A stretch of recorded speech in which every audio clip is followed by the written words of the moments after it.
who died in 2017 was yet another eyebrow-raising entry in his growing anthology of alternative facts. Whether the president is an eager disciple of Joseph Goebbels' infamous doctrine, the greater the lie, the more likely it is to be believed, or is simply prone to the occasional imaginative detour remains anyone's guess. Either way, the nation's patience is wearing thin. That's the front page of the Standard. I'm just reading directly from there, Bwana Sossion. I know, I can see how you're looking at me. But these are not my words. I'm reading directly from this paper. And I like the way you're putting the disclaimer. Yes. So the president yesterday claimed that he met Isaiah Cheluget, who died in 2017. And the fact that more and more papers, Kenyans, are saying the president enjoys talking about alternative facts or alternative truths. That's a concern. Do you feel that this is a fair assessment of the president's speech? This is a very abnormal and obnoxious and outrageous headline by the Standard. And I think the Standard has been, of late, framing very sensational and inaccurate headlines. If today Fred Ndimuli says, I've met Mzee Jonathan Sossion, after meeting me, then you've met Jonathan Sossion. That's a fact for sure. Now, property, when a man passes on, reverts to the family. And Cheluget land in Narok is not a new item of dispute. And an alternative piece of land to settle people around that particular area. It happens, in fact, that is my neighborhood. And what the president said yesterday is accurate.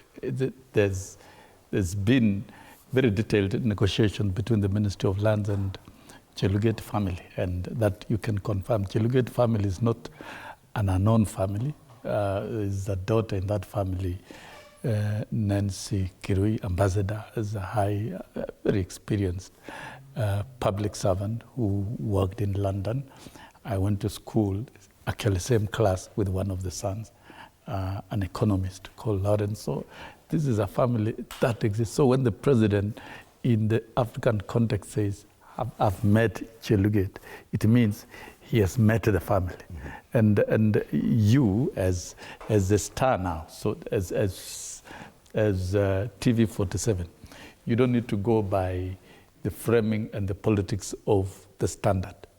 That's why you're here, and that's why I asked the question. You can now do your own fact check. What the president stated yesterday, is it true? And it is very true, it's accurate. And I think what the president has done a tremendous job in resolving land disputes in Narok. You saw Kedong Ranch reverting to the Maasais and handing over a title to protect the entire Mau forest to the Narok County government, because now it's under the custody of Narok County government and nobody's going to encroach in the forest anymore. The Angata disputed land, he was also able to resolve it, and this land around Cheluget to settle people who are already living there, and those who may want, who may be resettled by government, and also compensating those who are evicted from the forest. Okay. So I think what the headline should be reading is landmark achievement by the president in settling land issues in Narok and protecting the Mau forest. I think that is a positive story. And we'll come back to the issue of land, because it's more about land in that area. To me, this is misframing the president. The president has done a fantastic job in his visits to Migori and Narok. Okay. And so it is true. The government has met Isaiah Cheluget. He may have died in 2017. But Cheluget has children, he has family, and so anybody meeting Cheluget is true, because the children are there. And Professor Fred Ogoma. And right now you're talking to my father Jonathan, because I'm here. He died in 06. Whatever Bwana Sossion says makes a lot of sense. That yes.